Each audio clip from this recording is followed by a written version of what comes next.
नमस्कार। मैं डॉक्टर सुरेंद्र चौधरी। मैं उत्तर प्रदेश सरकार से सेवानिवृत्त क्षेत्रीय आयुर्वेदिक यूनानी अधिकारी हूँ और मेरे पास में आयुर्वेद के क्षेत्र में काम करने वाला एक बड़ा एनजीओ है, विश्व आयुर्वेद परिषद। मैं उत्तर प्रदेश प्रांत का अध्यक्ष हूँ और साथ ही विश्व आयुर्वेद परिषद के केंद्रीय कार्यालय का केंद्रीय कार्यालय सचिव भी हूँ। आज हम एक ऐसे विषय पर बात करेंगे जो हमारे समाज में और भारतवर्ष में काफ़ी गंभीरता के साथ में फैलता जा रहा है। वो है लीवर सिरोसिस। लीवर सिरोसिस एक असाध्य बीमारी के रूप में हमारे सामने आ रहा है और दिन प्रतिदिन इससे पीड़ित होने वाले रोगियों की संख्या बढ़ती जा रही है।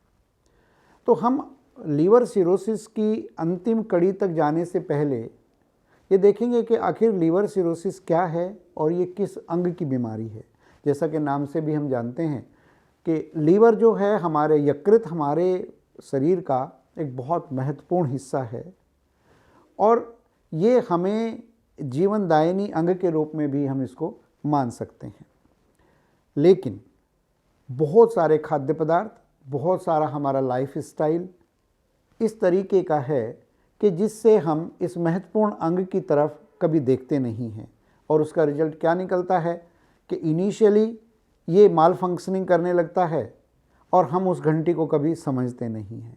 कभी हमें लगता है हमें भूख नहीं लग रही है, कभी हमें लगता है कि हमें अरुचि पैदा हो गई है, तो कभी दिमाग में नहीं आता कि आखिर ये हमारे लीवर के ऊपर एक्स्ट्रा बर्डन बन रहा होगा।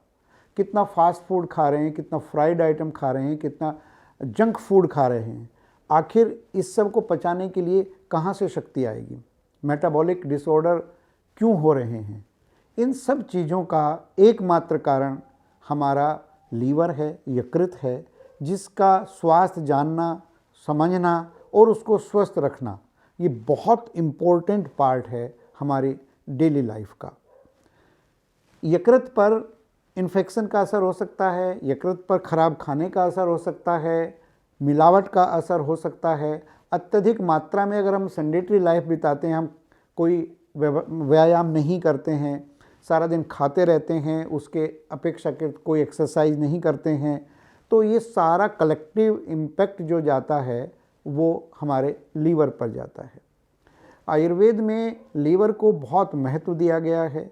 हमारी ग्रंथों में एक्सक्लूसिवली लीवर पर अलग अलग अध्याय लिखे गए हैं और जिस विषय को आज हम लेकर आ रहे हैं, सिरोसिस ऑफ लीवर, ये एक तरीके से अंतिम यकृत का अंतिम बीमारी मान सकते हैं, जो बाद में जाके सिरोसिस और कार्सिनोमा यानी कि लीवर कैंसर और लीवर सिरोसिस ये दोनों असाध्य बीमारी के रूप में हमारे सामने आज आ रही हैं और बहुत बड़ी संख्या में ट्रीटमेंट कराने के बावजूद भी हम रोगियों को नहीं बचा पाते हैं।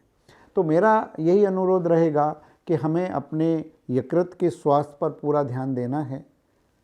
जैसे ही हमें कोई भी एक घंटी बजती है, कोई भी एक अस्वस्थ लक्षण हमें नज़र आता है, तो तुरंत हमें अपने चिकित्सक को इसके विषय में बताना चाहिए और उसकी यथोचित सलाह है वो हमको माननी चाहिए।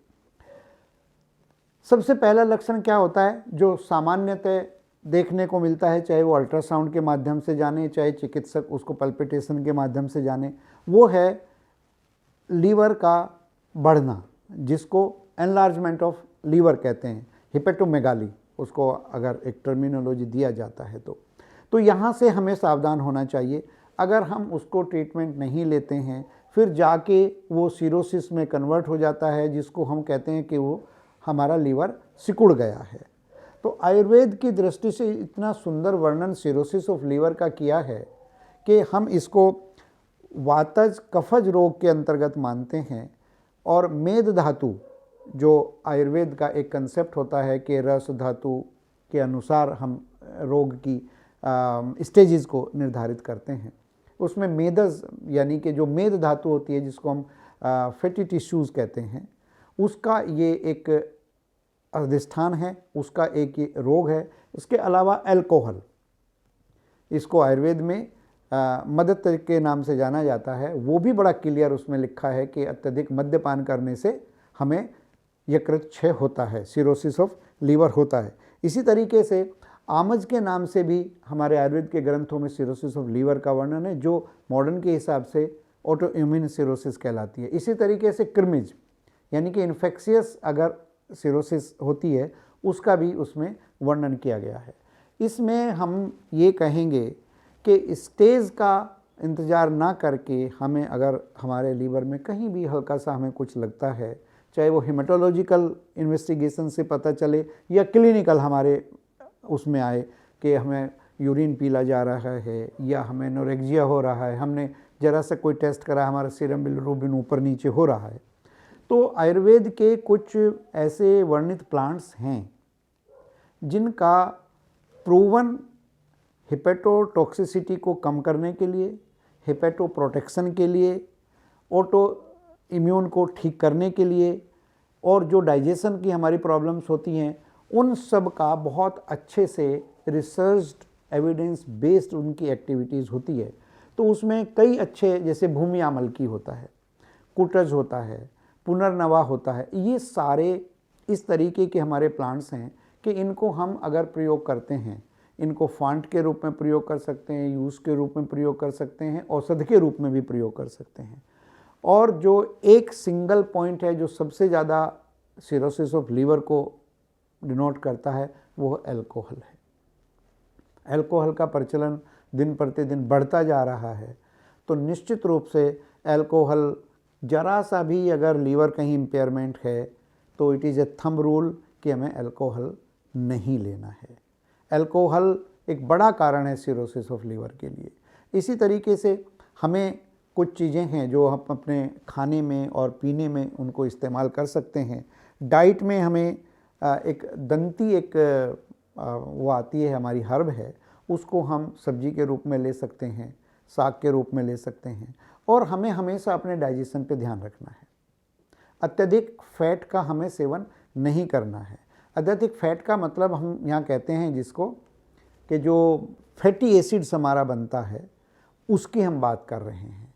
देसी घी प्राय नुकसान नहीं करता, अगर वो गाय का है, ओरिजिनल देसी घी है, तो वो प्राय किसी, और ये आयुर्वेद का एक प्लस पॉइंट है। अन्य पैथी के लोग इसके विषय में विभिन्न विचार रखते हैं, लेकिन घी कभी नुकसान नहीं करता है। लेकिन अगर हम इन सब का एक कंट्रोल्ड यूज़ करते हैं तो हम अपने यकृत की हेल्थ पर ध्यान दे सकते हैं, उससे हमें बचा जा सकता है। और बहुत पुराना नाम है, किसी को भी ज़रा सा भी अगर कहीं कुछ हो जाता है वो कहता है कि ली52 खा लीजिए या ली52 पी लीजिए। तो ये एक आयुर्वेद के ऐसे, हालांकि ये एक प्रोप्राइटरी मेडिसिन है, लेकिन ये मैं इसलिए रेफरेंस दे रहा हूँ कि आयुर्वेद का बहुत बड़ा योगदान ये छोटे छोटे प्लांट्स बेस्ड जो हमारे कंपोजिशंस हैं उनको अगर हम यूज़ करते हैं तो हम उनसे बच सकते हैं और इस भयंकर बीमारी के अंतिम स्टेज तक जाने से रोगियों को रोका जा सकता है। मैं समझता हूँ कि एक सामान्य नागरिक के लिए, एक सामान्य व्यक्ति के लिए एक्सरसाइज और प्राणायाम, बीमारी चाहे कुछ भी हो, रोग कोई भी हो, हम फिजिकली अगर एक्टिव नहीं रहते हैं तो हमारा सबसे पहला प्रभाव पड़ेगा हमारे डाइजेशन पर, यानी कि हमारा मेटाबॉलिज्म ठीक नहीं होगा। आयुर्वेद के हिसाब से हमारी अग्नि ठीक नहीं होगी, तो जो भी कुछ हम खाएंगे, जो भी हम पचाएंगे, उसका डाइजेशन प्रॉपर नहीं होगा और आयुर्वेद जो रसादी क्रम में जो उत्तरोत्तर धातुओं का हमारा पोषण होता है वो हैम्पर हो जाता है और उन सब का असर अल्टीमेटली होलसम हमारे हेल्थ पर पड़ता है। तो मेरा सभी लोगों से यही निवेदन है कि please keep away from the alcohol which is one of the most positive factor of all type of hepatic disorders. यकृत की ज़्यादातर बीमारियों का मुख्य कारण अल्कोहल है। इसके अलावा कुछ औषधियाँ भी हैं जो हेपेटोटॉक्सिक हैं, तो जितनी भी औषधियाँ ऐसी हैं उन पर क्लियर कट लिखा हुआ होता है, लंबे समय तक उनके प्रयोग से बचना चाहिए। तो मैं समझता हूँ कि इतना सा अगर हम अपना ध्यान रखेंगे तो हमारा यकृत एक अच्छे ऑर्गन के रूप में हमारा साथ देता रहेगा। और बनाने वाले ने भी यकृत को बहुत एक ऐसा अंग बनाया है कि सबसे ज़्यादा रीजनरेशन इसी में हो जाता है। फाइब्रोसिस अगर हो रही है तो हमने देखा है कि वो फाइब्रोस पार्ट जल्दी से ख़त्म हो जाता है और पेरेन्काइमेटस रीजनरेशन होता है आयुर्वेद की दवाइयों से ऐसा बहुत सारे रिसर्चेज में आया है। मुझे लगता है कि आज के लिए इतना ही काफ़ी। नमस्कार, धन्यवाद।